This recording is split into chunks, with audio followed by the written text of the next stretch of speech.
আমি পানির বোতলটি ভিতরে রাখবো বা রাখি।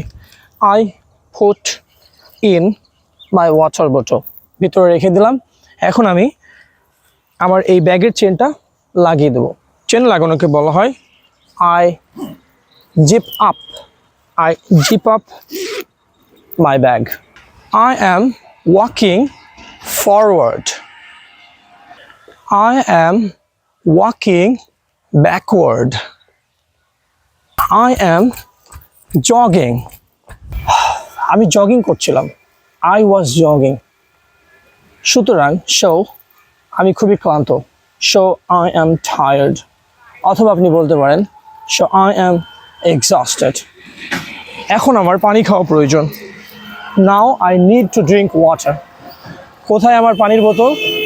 Where is my water bottle? আমার পানির বোতলটা ব্যাগের ভেতরে। My water bottle is in my bag. I unzip my bag. পানির বোতলটা বের করলাম অথবা পানির বোতলটা বের করি। I take out my water bottle.